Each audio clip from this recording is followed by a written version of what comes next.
In today's video, I'm going to show you exactly how to embed the scheduling widget on a page in HubSpot step by step. If you want visitors to book meetings directly from your website without being redirected all over the place, this is the easiest and cleanest way to do it.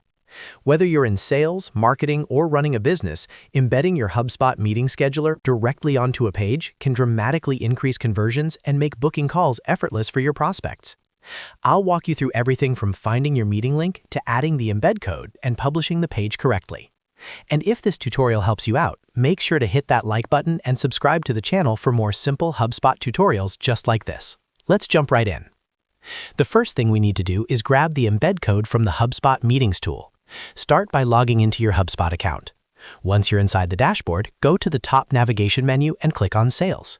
From the drop-down, select Meeting Scheduler. This will take you to the area where all your meeting links are stored. Here you'll see your available scheduling pages. Find the specific meeting you want to embed onto your website. This could be a 15-minute intro call, a 30-minute demo, or any custom meeting link you've created. Once you've found the correct meeting, hover over it and click on Actions. In the drop-down menu, select Embed. HubSpot will now generate an iframe embed code for that scheduling page.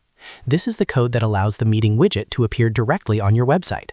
Go ahead and copy that entire iframe code to your clipboard. Make sure you copy everything exactly as it appears, because missing even a small part of the code could prevent it from displaying properly. Now that we have the embed code copied, the next step is to place it onto your HubSpot page.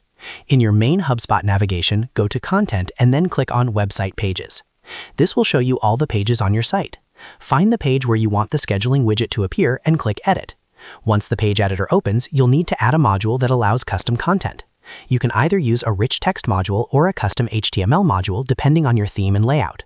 Drag the module into the section of the page where you want the scheduler to display. If you're using a rich text module, click into it, then go to Insert in the top toolbar and choose Embed. This opens an embed window where you can paste code. Paste the iframe code you copied from the meeting scheduler directly into that field. If you're using a custom HTML module instead, simply paste the iframe code straight into the HTML editor area. After pasting the code, confirm that the widget preview loads correctly. You should see the meeting scheduler display right inside the page editor. If it doesn't appear immediately, double-check that the full iframe code was pasted correctly without any missing characters. Once everything looks good, click Publish or Update in the top right corner of the page editor. After publishing, visit the live page to make sure the scheduling widget loads properly and is fully functional. Test it by selecting a date and time to confirm that the booking flow works as expected. That's it, you've successfully embedded your HubSpot scheduling widget directly onto a page. Embedding your meeting scheduler makes it much easier for visitors to book time with you, reduces friction, and keeps everything branded within your website. If this video helped you, make sure to like and subscribe for more HubSpot tutorials, and I'll see you in the next one.